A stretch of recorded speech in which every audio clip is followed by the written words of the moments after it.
sheeko cajiiba ayaan kula wadaagayaa ileen gabdhaha Soomaaliyeed ee markii la furo baraha bulshada u dabaaldegaya furiinkooda halkii ay ka soo guuriyeen maanta waxaan sidoo kale ku hayaa ama kula wadaagayaa suuq lagu magacaabo suuqa garoobada suuqaasi oo ku yaala dalkaasi yar ee Mauritania isla marhaantaana ay ku nool yihiin 4.5 milyan tusaale magaalada Muqdisho dadka ku nool oo kale ayaa ku nool hase ahaatee dalkaasi yar ee quruxda badan ee Mauritania lagu magacaabo markii gabadha la furo waxay sameeyaan dabaaldeg cajiib ah oo gabadhii way u dabaaldegaysaa sheekadaasi ayaan kula wadaagayaa fadlan haddii aad nagu cusub tahay soo follow gareey calan sida Somali TV dalkaasi Mauritania inta badan waxaa la sheegaa in dadka degan ay u eeg yihiin Soomaali siiba gabdhaha halkaasi ku nool iyo Soomaalida mala kala yaqaano 4.7 milyan ayaa lagu qiyaasayaa luqadooda waa luqada goobaad ee Carabiga hase ahaatee madaxweynaha wadankaasi waxaa lagu magacaabaa Maxamed haddaba suuq ku yaala dalkaasi Mauritania ayaa waxaa lagu magacaabaa suuqa gabdhaha garoobada ahi ama haddii af Ingiriis lagu yiraahdo waxaa la yiraahdaa the force market ee Mauritania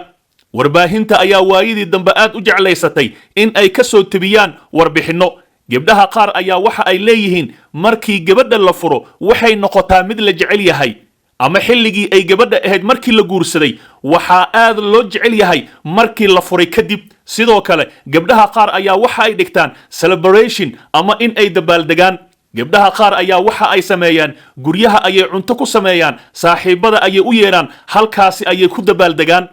qaar waxaa la arkayay dhahaya 4 nin ayaa isoo furtay mar kasta oo lay furane waan dabaaldegayay tusaale gabadhii markii la qabay oo la soo furo ay xalfad dhigato ay dabaaldegto waxay noqonaysaa mid la jecel yahay sidoo kale gabdhaha suuqaasi ku nool ayaa waxa ay leeyihiin gabdhaha garoobada ahi way ka jaanis badan yihiin in ay mar kale la guursado gabdhaha aan wali la guursan maxaa yeelay gabadha markii la soo furo way ka raqiisan tahay markii ay gabar tahay tusaale ahaan haddii gabadhii ay bakra tahay waxaa laga yaabaa in aroos weyn ama lacago badan lagu bixiyo laakiin markii ay garoob tahay ama ilmo ay dhashay waxaa laga yaabaa in kharashka uu yar yahay amaba gabadhaasi aysan ninka ku xujaynin waxyaabo badan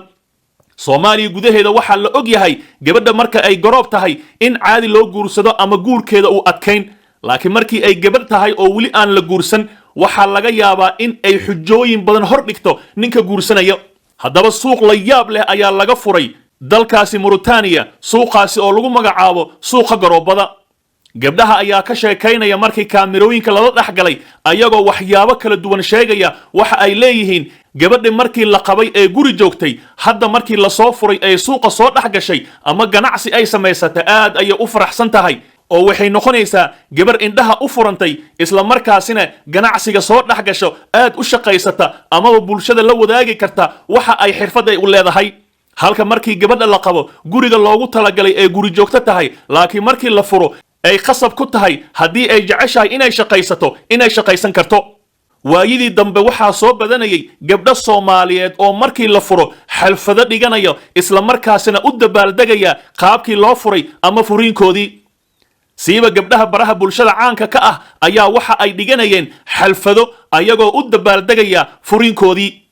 halka qaarkood aysan u dabaaldegin markii la guursanayay laakiin waxa la arkayay gabdho u dabaaldegaya furiinkoodii laakiin aan horey loo arkin guurkoodii halka uu ka dhacay waayidii dambe aad ayay u soo badatay gabar walba oo baraha bulshada caanka ah ama gabar aan la aqoonin ayaa waxa la arkayay heblaayo waxay u dabaaldegaysaa furiinkooda